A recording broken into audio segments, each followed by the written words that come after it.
Hello, you're watching News 9 Live. Our top story at this hour, Delhi's air quality took a worse turn on Monday, marking the second instance of entering the severe plus category in just 3 days. The 24-hour average air quality index or AQI worsened from 454 on Sunday to 471 on Monday. This escalation prompted the immediate activation of all emergency measures prescribed under the final stage 4 of the Graded Response Action Plan or GRAP for air pollution control. In order to combat the worsening condition, stringent restrictions were put in place which included a ban on the entry of polluting trucks and other pivotal measures. Unfavorable wind conditions and a substantial increase in farm fires across North India were cited as contributing factors to this concerning air quality situation. The Commission for Air Quality Management or CAQM took swift action directing Delhi and NCR to enforce several measures such as halting construction work for linear public projects and permitting 50% of government and private office staff to work from home. Based on thresholds set under the Graded Response Action Plan, an average AQI beyond 450 is enough to invoke severe plus or stage 4 category measures.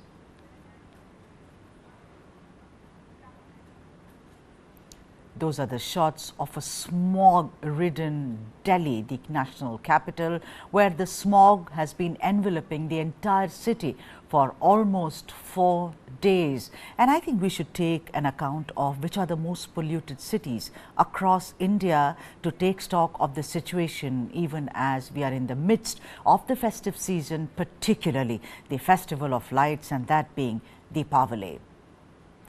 The AIIMS doctors have listed high AQI risk. Severe air quality persists, like you've already heard and seen in both Delhi and NCR.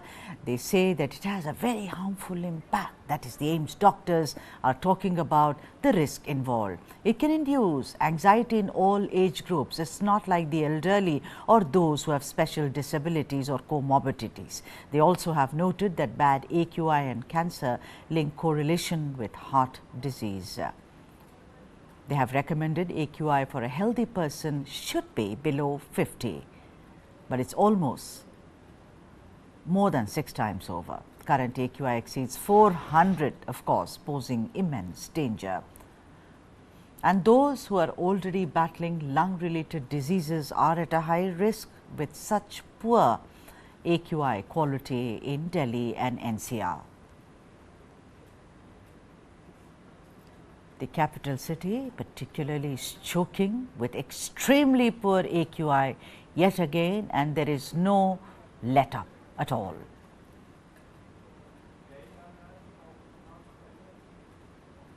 So when you look at the poor AQI quality in the national capital and also NCR, you need to understand what are the most polluted cities across, and that's what we are going to focus on right now. And this is not just India but across the world. Aksu in China is the most polluted city in the world with a staggering AQI, brace yourself, of 1,234.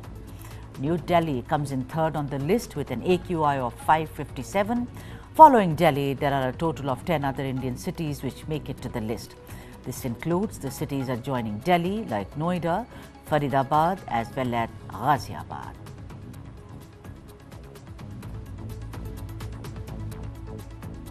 And here's an AQI comparison of all the metropolitan cities of India.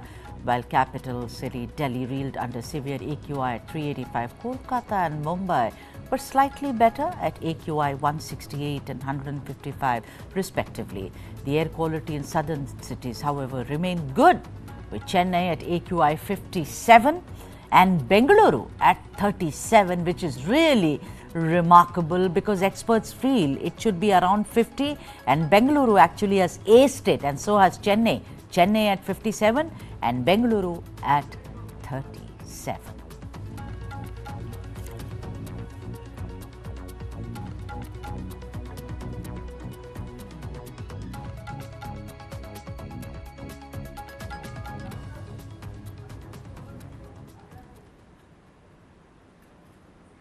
It's day 31 of the Israel Israel-Hamas conflict more than a month, and there doesn't seem to be any let-up in the ongoing conflict.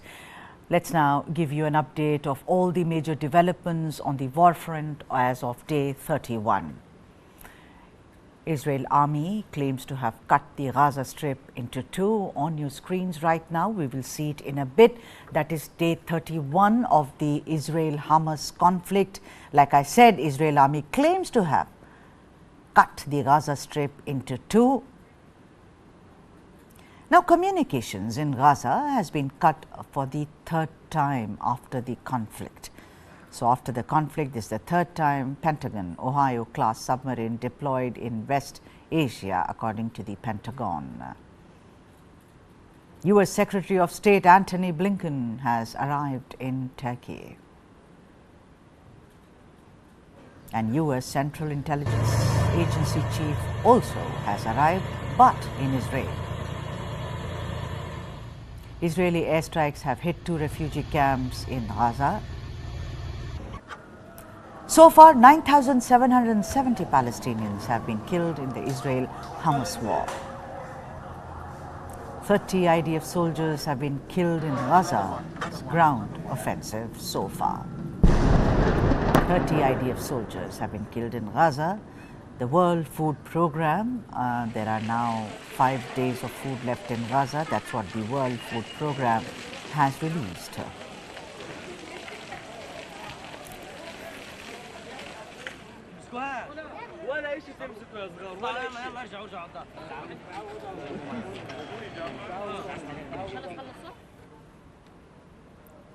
Explosions and flare-ups continue in Gaza as Israeli forces press with their assault. Israel has rejected growing calls for a ceasefire in Gaza, with military specialists saying that forces are set to intensify their operations against Palestinian Islamist group Hamas, with no time frame set for their activities.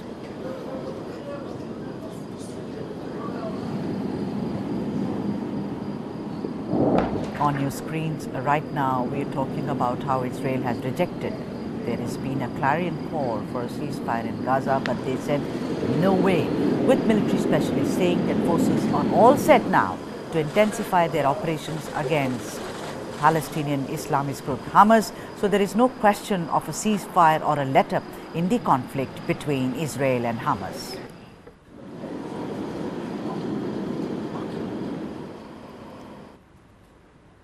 Israel says that in the combined activities of its ground, air and naval forces in the Gaza Strip, over 2,500 terror targets have been struck.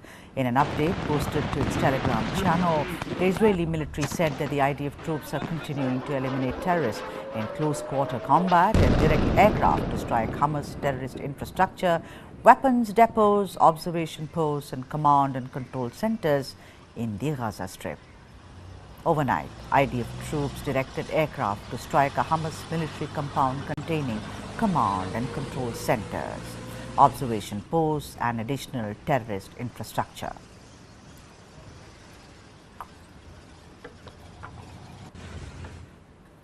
Today marks 30 days of holding of a 9-month-old baby hostage, Kfir Bivas.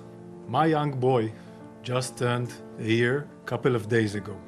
We're going to defeat Hamas. We're going to free our hostages, 240. Some of them are from all over around the world. We're going to free our hostages. It's a top priority. And we are dealing with a murderous organization that did a massacre on the 7th of October. We will not forget the massacre. I hope the world will not forget the massacre of the 7th of October. We came up in the morning, waking up, and babies were killed in their beds. And young women were burnt alive in a music festival. We will not let the world forget that. And we will not let the world forget Kfir Bivas, a baby after 30 days being held in Gaza. It's unimaginable. It's a crime against humanity. It's a war we did not start and did not seek. And now we're fighting. We're fighting to defeat Hamas, to free our hostages, and to free Gaza from Hamas.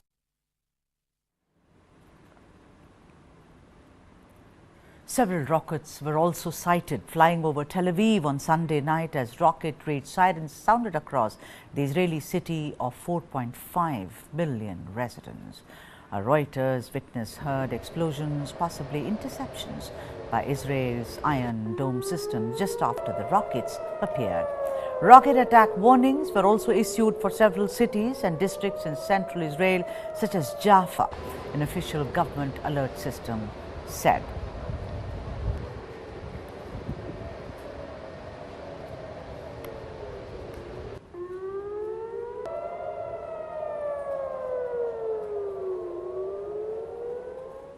Antony Blinken, U.S. Secretary of State, arrived in Ankara. He is planning to hold talks about the situation in Gaza with his Turkish counterpart, Hakan Fidan.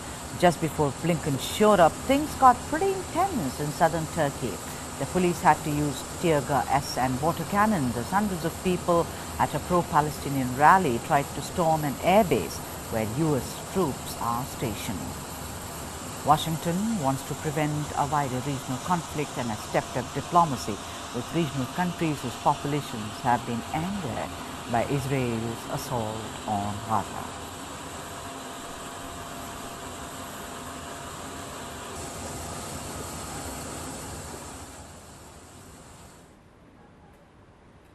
Like mentioned earlier, Turkish police had to fire tear gas to disperse a pro-Palestinian rally staged outside a military base housing U.S. forces, just hours before the arrival in Ankara of Washington's top diplomat.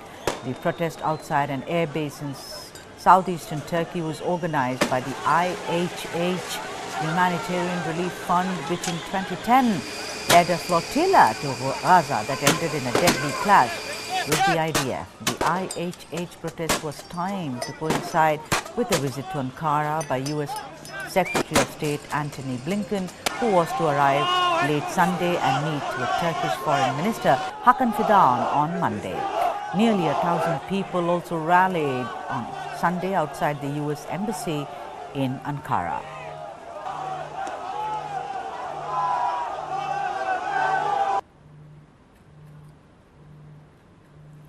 Iraqis took to the streets in Baghdad on Sunday to protest against the visit of the U.S. Secretary of State Antony Blinken to their country.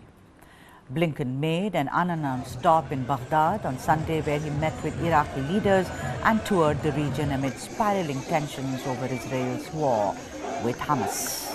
Blinken said U.S. officials were working to secure a humanitarian pause in Gaza that would advance several priorities, including getting more aid in and getting Hamas's hostages out.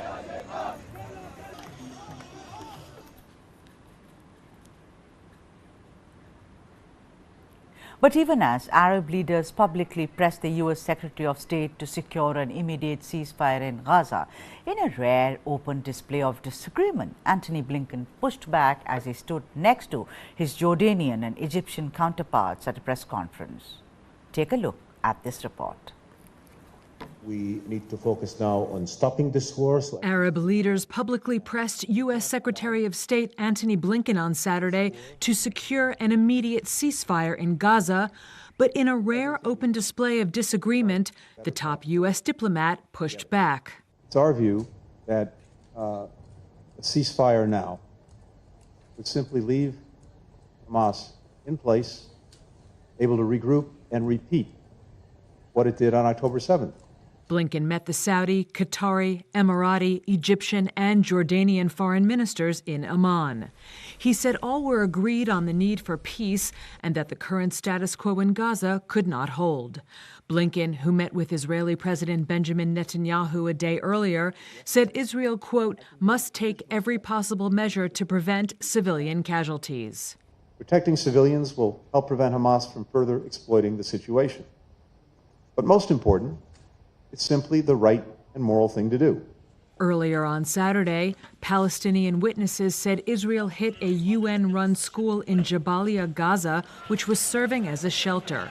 The Israeli military said that according to a preliminary inquiry, it had not targeted the location, but that the strike may have been the result of fire aimed at another target. Reuters footage of the aftermath showed broken furniture, patches of blood on the ground, and people crying. One Gazan boy said he had carried dead bodies. I carried a body and another decapitated body with my own hands. Israel's defense minister said its forces had destroyed communication hubs, bunkers, and tunnel networks over the past 2 days, and that 12 Hamas commanders had been killed since the start of the war. World and regional powers have failed to reach any consensus on how to deal with the escalating conflict in the 4 weeks since fighters from Hamas, which runs the Gaza Strip, burst over the border, killing 1,400 people and taking more than 240 others hostage. Israel has since struck Gaza from the air, imposed a siege, and launched a ground assault, stirring global alarm at humanitarian conditions in the enclave, Gaza health officials said on Saturday, killing more than 9,488 Palestinians. The U.S. issued an unusual announcement that an Ohio-type nuclear submarine had arrived in the operational area of the U.S. Central Command. The specific identity of the submarine has not yet been disclosed. It's not clear whether it's one of the submarines equipped with Tomahawk cruise missiles or Trident II ballistic missiles.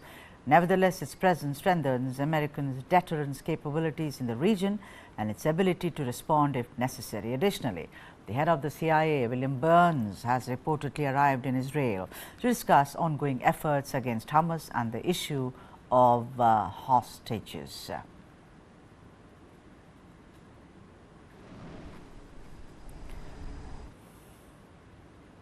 Meanwhile, Palestinian Authority President Mahmoud Abbas demanded an immediate Israeli ceasefire at a meeting with the U.S. Secretary of State Antony Blinken in Ramallah after a strike on a refugee camp which killed dozens of people. Blinken, who has dismissed the idea of a ceasefire by Israel for fear it would benefit Hamas, was making an unannounced visit. U.S. Secretary of State Antony Blinken made an unannounced visit to the occupied West Bank on Sunday, where Palestinian President Mahmoud Abbas called for an immediate Israeli ceasefire. Abbas made the plea after dozens of people were killed in an Israeli strike overnight on Gaza's Maghazi refugee camp, according to the health ministry in the Hamas-run enclave. Abbas called the Gaza assault, quote, a war of genocide and destruction at the hands of the Israeli war machine. But Blinken, on a regional tour to try to stop the war from spreading, has resisted calls by Arab leaders for a ceasefire for fear it would benefit Hamas. And Israeli Prime Minister Benjamin Netanyahu said there'd be no ceasefire until the return of all the more than 240 hostages captured by Hamas during the October 7th attacks, which Israel says also killed 1,400 people. At the Maghazi refugee camp, people searched for victims or survivors. Saeed and Najma's wife and daughter were being treated at the hospital for injuries. All night I've been pulling out bodies, martyred children. We pulled them from 3 locations. All of a sudden, life has been turned upside down. We don't know what to do. We are pulling people out with our own 2 hands, as you see. Gaza health officials said on Sunday more than 9,770 Palestinians have been killed in the war. The Palestinian Red Crescent humanitarian group said there was also intense bombardment, artillery explosions and airstrikes around the Al-Quds hospital in Gaza City. Living conditions in Gaza, already dire, are deteriorating. The aid getting in is nowhere near enough, said World Food Programme head Cindy McCain. People are living in a horrific nightmare. Food and water are running out. A steady flow of aid is needed to meet the desperate needs now. Foreign nationals trying to get out of Gaza were stuck when evacuations were suspended on Saturday after a deadly attack on an ambulance. A White House official said more than 300 Americans and their family members have left Gaza, but others remain in the besieged enclave. The Israeli army released videos on Sunday that it says shows the opening of a humanitarian corridor to allow civilians in northern Gaza to evacuate to south.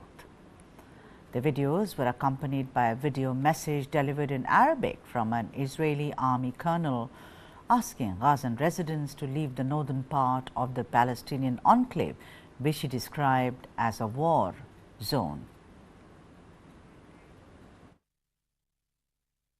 أنا موجود في شارع صلاح الدين جنوب حي الزيتون. إحنا اليوم فتحنا شارع صلاح الدين كممر إنساني لمواطنين شمال القطاع. أنا بطلب كمان مرة لكل مواطنين شمال القطاع ومدينة غزة، انزلوا جنوب وادي غزة.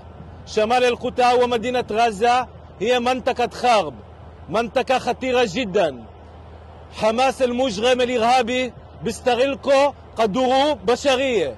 انزلوا جنوب قطاع، انزلوا جنوب وادي غزة. احنا بنعطي السماح لإدخال المساعدات الإنسانية لجنوب وادي غزة. Health officials in Hamas-controlled Gaza said that more than 9,770 Palestinians have been killed so far in the conflict, which began when Hamas launched a surprise attack on southern Israel on 7th of October, killing 1,400 people and taking more than 240 people hostage.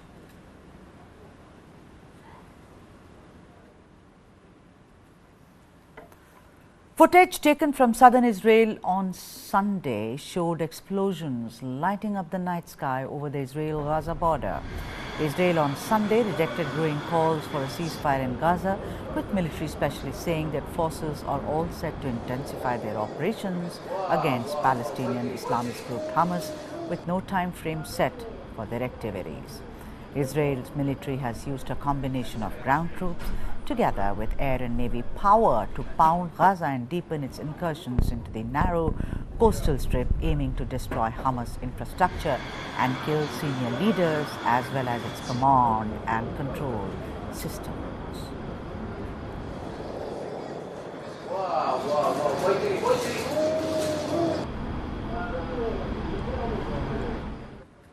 And in some more news coming in from Israel, Prime Minister Benjamin Netanyahu has rejected calls for a ceasefire in Gaza until all the more than 240 hostages captured by Hamas during its 7th October attacks are returned. He made this stance clear during a speech at the Ramon Air Force Base in southern Israel, emphasizing that there will be no ceasefire without the hostages' return.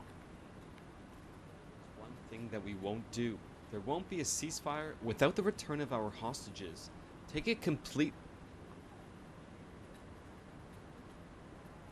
The United Nations World Food Programme, or WFP Executive Director Cindy McCain, issued an urgent plea from the Rafah border crossing for safe and expanded humanitarian access to Gaza as needs skyrocket and critical food supplies reach dangerously low levels for the past few weeks. Entry points into Gaza have been virtually sealed except through the Rafah border crossing point.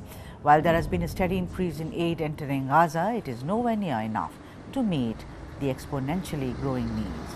McCain concluded a two-day visit to Egypt, during which he met with Egypt's President Abdel Fattah el-Sisi, senior government officials, and also visited the Egyptian Red Crescent's humanitarian staging hub in Al Arish. She also inspected the rapid expansion of logistical operations and monitoring systems at the Rafah border crossing, which are crucial for providing vital assistance to people within Gaza.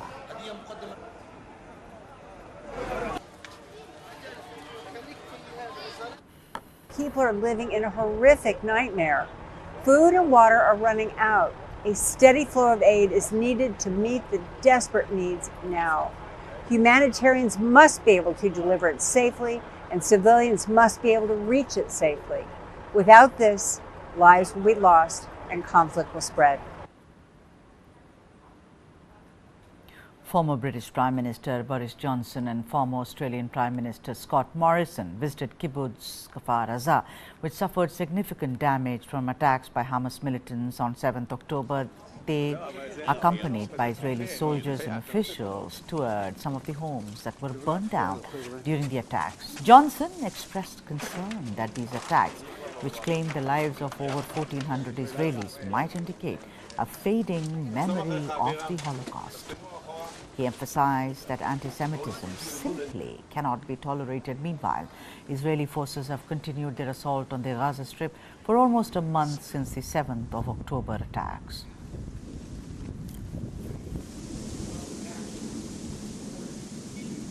It's very early in the morning. How on earth can you say this?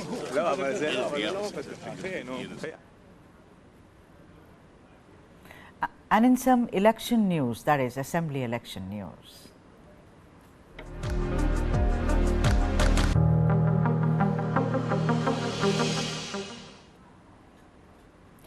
Chief Minister of Rajasthan Ashok Gehlot filed his nomination from the Jodhpur Sardarpura assembly seat for the upcoming assembly election. Today is the last day of filing nominations for the polls scheduled for 25th of November. Sardarpura has remained Congress's stronghold and Gehlot's bastion since 1999.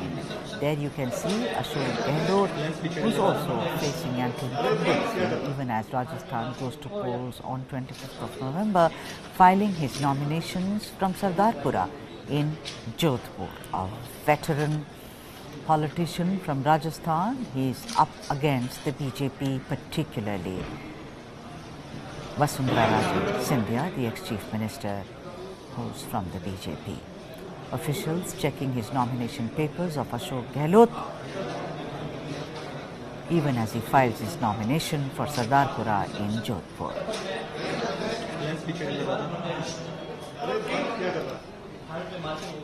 हम अपना जो है धर्म निभाया है। प्रथम सेवक के रूप में जो मुझे अवसर मिला तीसरी बार मुख्यमंत्री बनने का, ये जोधपुर से मैंने सब कुछ सीखा है। जो जिले से गांव-गांव में, शहर में इतना घुमा हूं मैं, जब मैं मेंबर पार्लियामेंट था तब जो मैंने सीखा, अनुभव प्राप्त किया, वो अनुभव मेरे पूरे राजस्थानी सेवा के नाम काम आया। अब जनता पे है वो क्या फैसला दे, माई बाप जनता ही होती है। बागियों के लिए क्या कहेंगे सर आप? और मेरा मानना है कि इस बार लगता ऐसा है जनता का मूड विशेष रूप से गाँव के अंदर भी ढाणियों तक में ये माहौल है, शहरों में माहौल है कि इस बार सरकार रिपीट हो सकती है। 156 सीट का सर जो टारगेट था, सरकार रिपीट होने जा रही है। ये कमेंट सुनते हैं लगता है सरकार वापस रिपीट हो सकती है। एक बार कल मैंने कहा था आपको, केरला के अंदर मैं गया चुनाव में, 70 साल से लगातार वहाँ पर 1 by 1 सरकार बदलती थी। सिर्फ और सिर्फ कोरोना के मैनेजमेंट के कारण से वहाँ की जनता ने सरकार रिपीट कर दी। अगर वहाँ की जनता ने कोरोना के मैनेजमेंट में कर दी तो हमारा मैनेजमेंट और शानदार बेहतर था। WHO तो तारीफ करी भिलोड़ा मॉडल की, तो क्यों नहीं हम उम्मीद करें जनता से कि जब केरला में सरकार 70 साल के बाद में रिपीट हो सकती है, तो यहाँ तो हमने एक के बाद एक स्कीमें दी है, सबके टिप पर है, गारंटी दे रहे हैं, तो क्यों नहीं रिपीट होगी हमारी सरकार। So action hotting up so far as assembly elections are concerned. Now Congress MP Rahul Gandhi is in Kedarnath. His visit, which some people are saying is loaded with symbolism, comes ahead of the key assembly polls crucial for the Congress as well as the opposition alliance. The Congress MP was seen distributing prasad to pilgrims at the temple premises. He was also seen doing what is called chai seva for the pilgrims who were waiting for their turn to offer prayers at the temple. Rahul Gandhi offered prayers at the temple and participated also in an arati on Sunday. There on your screen, Congress MP Rahul Gandhi interacting with people in Kedarnath and also offering what is called chai seva for pilgrims who have come to meet, to see the God.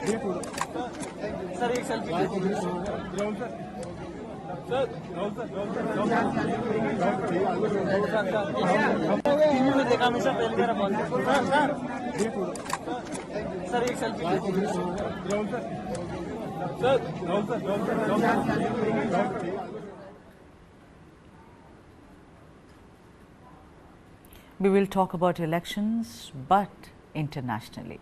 Two recent polls show that Joe Biden is trailing behind Donald Trump in the lead-up to the 2024 presidential election. The polls indicate that concerns about the economy and divisions within the Democratic Party regarding the Israel-Hamas conflict are negatively impacting Biden's chances.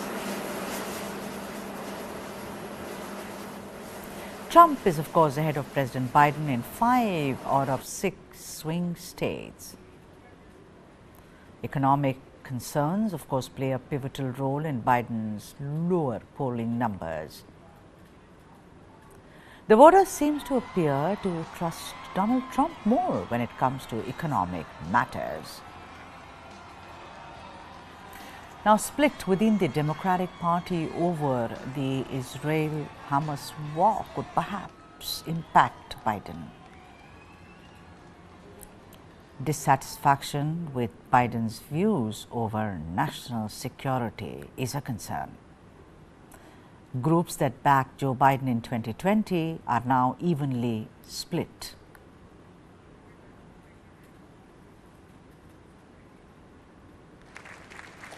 New U.S. presidential election polls out on Sunday showed Joe Biden trailing his predecessor, Republican frontrunner Donald Trump, in 5 of the 6 most important battleground states 12 months ahead of Election Day. The polls were conducted by the New York Times and Siena College. They showed Trump with the lead in Arizona, Georgia, Michigan, Nevada, and Pennsylvania, while Biden is ahead in Wisconsin. Presidential elections are often determined by the outcomes in a handful of so-called swing states, which could swing and be won by either major party, and which become targets of both of their campaigns. Trump bagged all 6 of the swing states in play this year when he won the presidency in 2016. Biden was able to flip 5 of those states in 2020, which sealed his victory then. He will need to do that again to win re-election. Responding to the polls, the Biden campaign said, quote, "Predictions more than a year out tend to look a little different a year later." They added, "We'll win in 2024 by putting our heads down and doing the work, not by fretting about a poll." Biden's multiracial and multi-generational coalition appears to be fraying, though, according to the polls. Young voters under 30 favor Biden, who is 80, by only a single percentage point. The Democrats' lead among Hispanic voters is down to single digits, while black voters, a core Biden demographic, now registered 22% support in the swing states for Trump. The New York Times says that's a level unseen for a Republican candidate in modern times.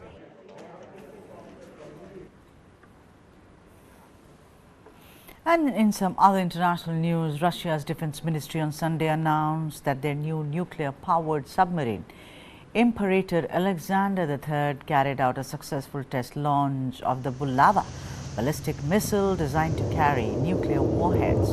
The defense ministry also shared in a statement that firing a ballistic missile is the final element of state test, after which a decision will be made to accept the cruiser into the Navy.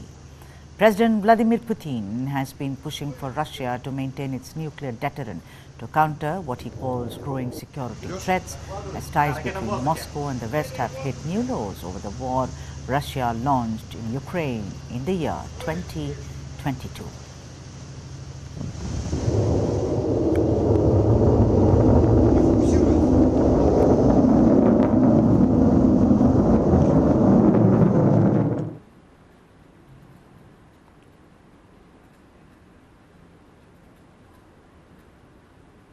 It's been reported that fissures have developed in the People's Liberation Army in China.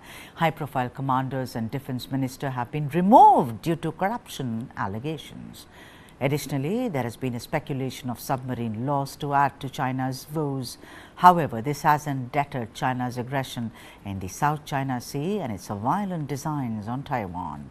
China might not be looking at an out-and-out invasion of Taiwan after seeing the condition of Russia and Ukraine. China is trying to wage a psychological warfare on Taiwan by stepping up its intimidation tactics.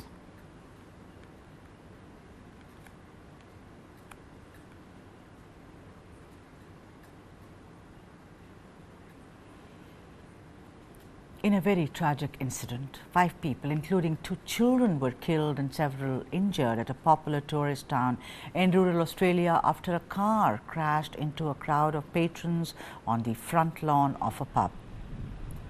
4 died at the scene of the accident on Sunday evening in Daylesford, which is about 110 kilometers northwest of Melbourne.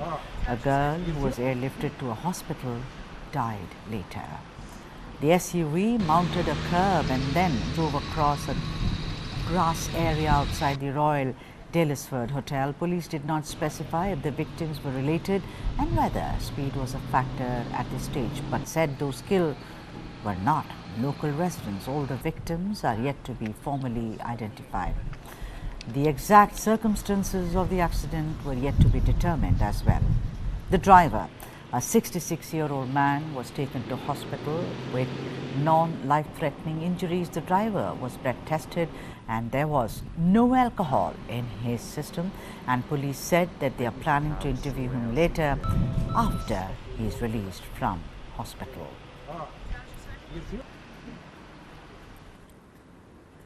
It was the car going up, the smoke going everywhere, and then all those colours flicking, and I only realised an hour and a half later they were bodies. They were bodies that I was watching. So, yeah, it was just horrible, horrible. There were a large number of people there at that time, at tables, enjoying themselves, enjoying what is essentially a long weekend. The vehicle collided with those tables and those people, and unfortunately 4 people were killed at the scene. One person later died in hospital. Australian Prime Minister Anthony Albanese has expressed optimism about his upcoming meeting with China's President Xi Jinping in Beijing. This visit marks the first by an Australian leader in 7 long years, signifying efforts to mend relations strained by disputes over issues like Huawei, espionage and COVID-19. Listening. I think there are promising signs. We've already seen a number of the impediments to trade between our two nations removed, and an uplift already, substantial uplift in the trade between our two nations in issues like barley, already restarting. But the engagement that I've had with China, with President Xi, have been positive. They have been constructive. He has never said anything to me that has not been done. And that's a positive way that you have to start off dealing with people. But we recognise as well that we come with different political systems, very different values. Well, we're committed to AUKUS and we're busy implementing it. And that's what I mean by dealing with people honestly, up front. We've been up front about our engagement. We think that AUKUS is in Australia's national interest. We also think that AUKUS is a vehicle to promote security, peace and stability in the region. Despite strong opposition from anti-LGBTQ+ lawmakers, this year's Gay Games have officially begun in Hong Kong, marking the first time an Asian country hosts this international competition.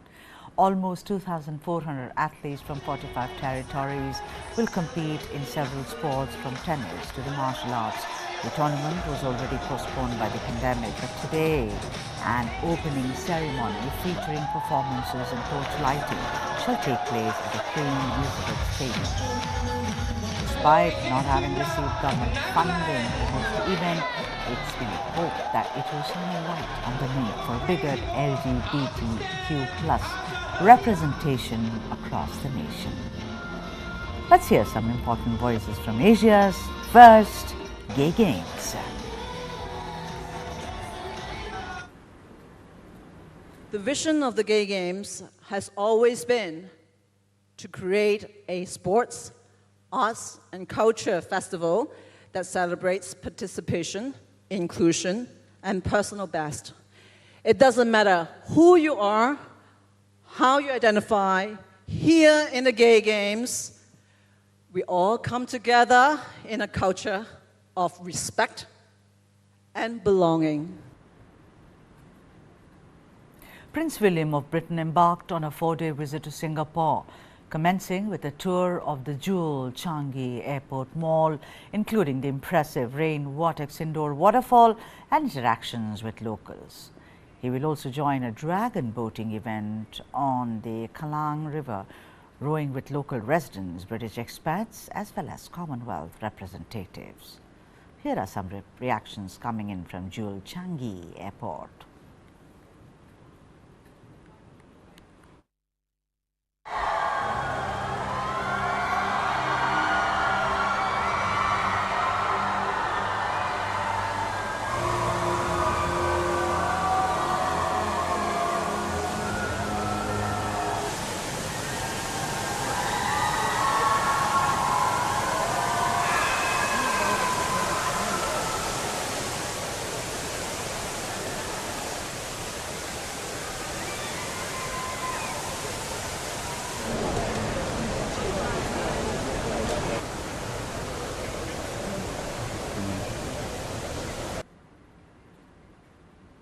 Elon Musk X is officially entering the generative AI race, with XAI's first chat box named Grok now in limited testing with a view to a wider launch in the near future among X Premium Plus subscribers. The main variation of Elon's AI system is that it's, in Musk's own word, intended to be anti-woke, with less censorship of potentially sensitive topics. Take a look. Elon Musk is just back from an AI summit in the UK. There he talked to British Prime Minister Rishi Sunak about the dangers posed by the tech. I'm saying this is something we should be quite concerned about, because if the robot can follow you anywhere, then, you know, what if they just one day get a software update and they're not so friendly anymore? Then we've got a James Cameron movie on our hands. Worries about Terminators aren't stopping him pressing ahead with his own AI plans, however. On Sunday, the billionaire said he would integrate his XAI startup into X, the social network formerly known as Twitter, which he bought last year. Musk launched XAI in July as a rival to Google's Bard and Microsoft's Bing AI. He says it is a maximum truth-seeking model, which will try to understand the nature of the universe.